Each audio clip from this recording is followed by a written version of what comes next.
More Vince McMahon leaks are expected. We've got backstage news on WrestleMania 40 match plans, and an exciting backstage meeting is to be held over WrestleMania weekend. Stay tuned for the news. So earlier this week, what is being described as a love letter was released by Vince McMahon's legal team. This is a letter from Janelle Grant to Vince McMahon saying all sorts of positive things about Vince himself and their relationship together. It appears that this might not be the last thing that we see released, with the Wrestling Observer newsletter saying one person close to the situation said that they expect both sides to leak out different types of messages slowly, and that on the McMahon side, the strategy will be to say that everything, whether sounding bad or not from the Grant side, was consensual. Janelle Grant's legal team immediately hitting back at this, saying that she was coerced into writing this document. Yep.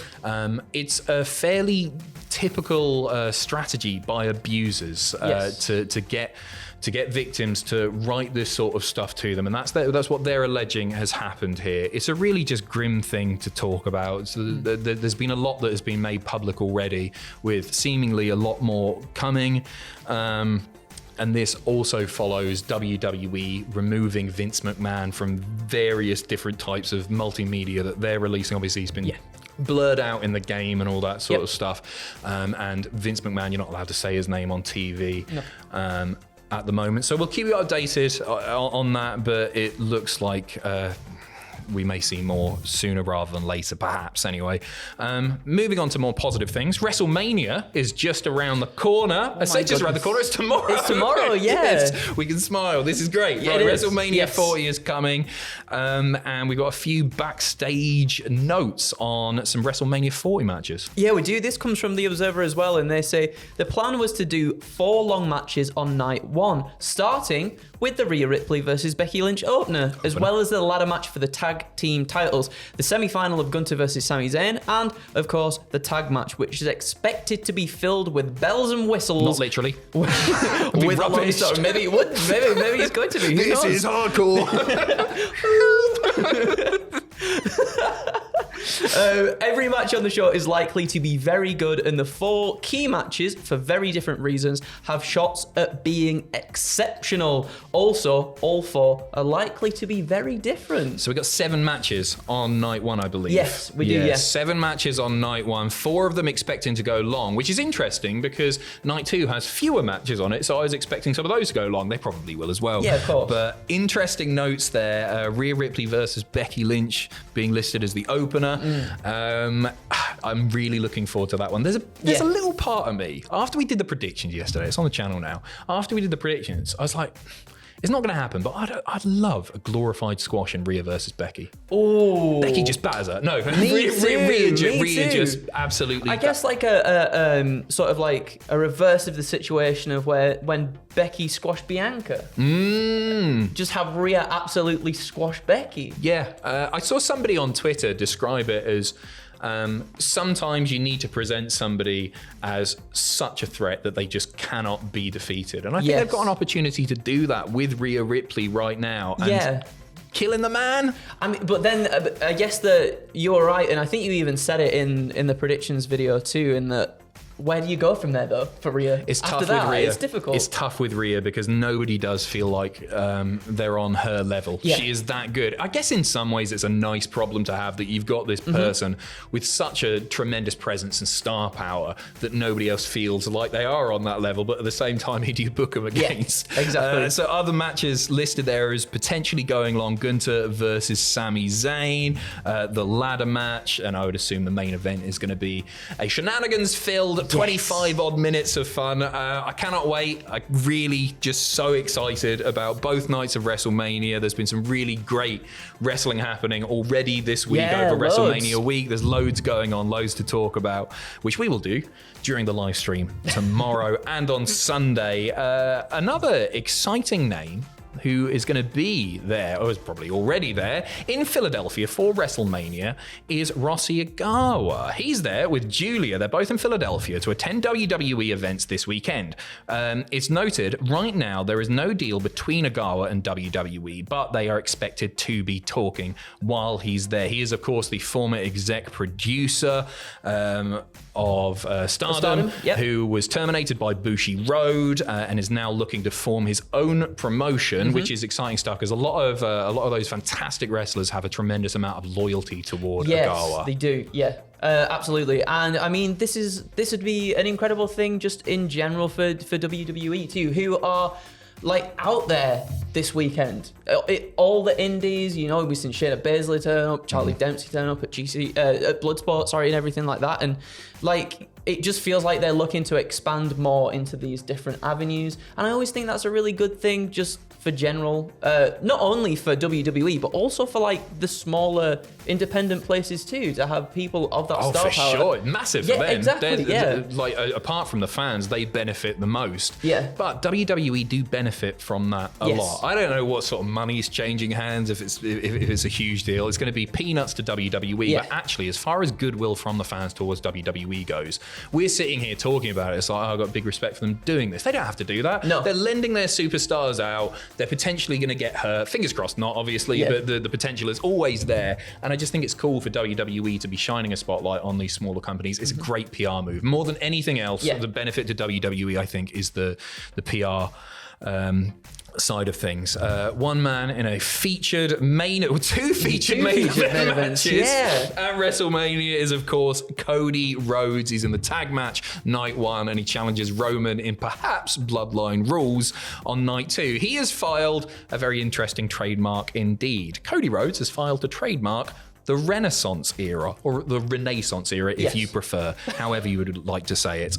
It's been trademarked under the class entertainment in the nature of wrestling contests, services, namely wrestling exhibits and performances by a pro wrestler and entertainer.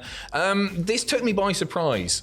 So I know it sounds like boring trademark news and everything, but Cody Rhodes has been quite cool with he wants to call it the Renaissance era, Renaissance. But him getting there before WWE, I can imagine might irk WWE, because you think back to the amount of like WWE produced documentaries, merch, shilling the Attitude Era, the Ruthless Aggression Era, all that stuff.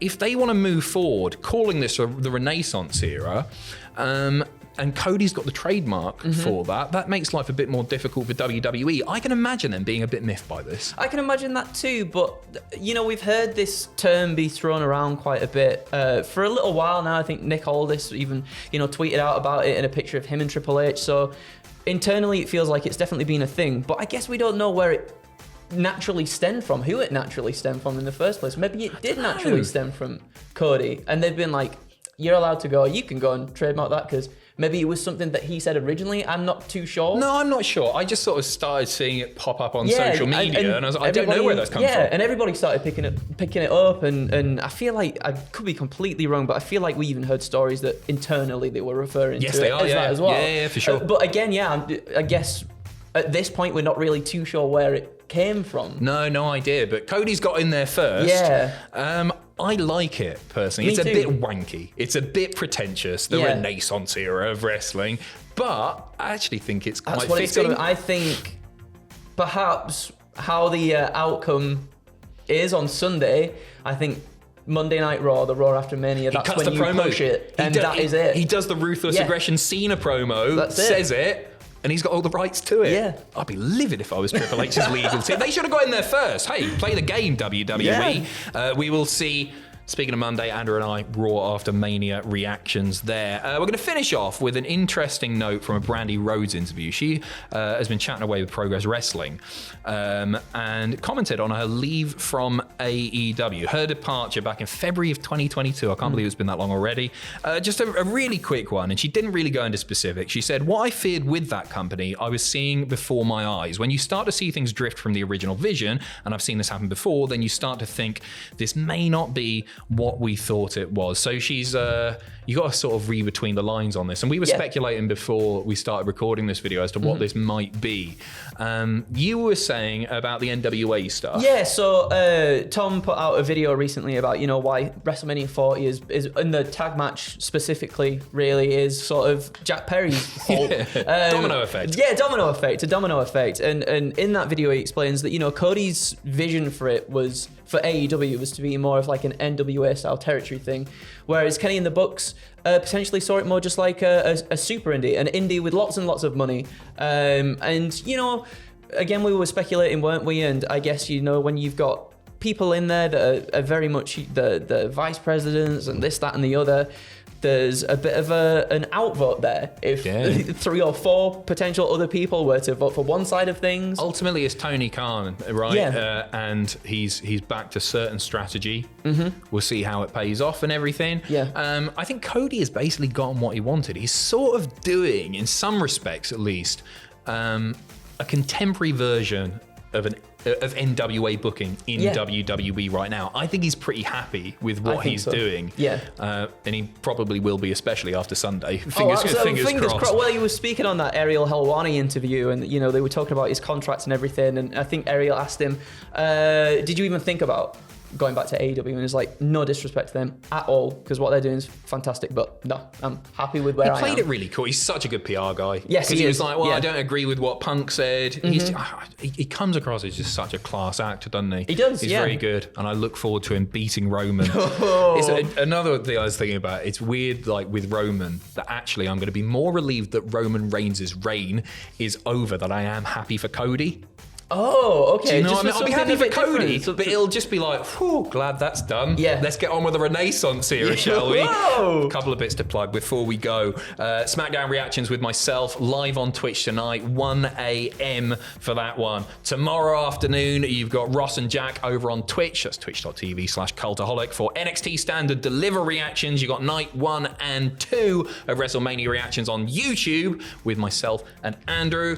There's a punishment coming, and we don't know what it is. On top of that, you got What Happened At, and you got WTF moments. There is so much content to go out this weekend, and none of us can wait. We're absolutely buzzing. I'm so excited. Honestly, like, I know we say this every single year, but this genuinely feels like I've not felt like this for a WrestleMania since I've worked here, at least anyway. That's awesome. Really, and all of them are always exciting, but this one specifically, it's a nice round number. It's a 10-year anniversary of a WrestleMania, and I'm just buzzing for it. It's going to be really huge. buzzing. Cannot wait. Enjoy WrestleMania, whether you're joining us for live streaming the rest of the content or not. Just have the best possible time. It is Christmas for wrestling fans. It's been...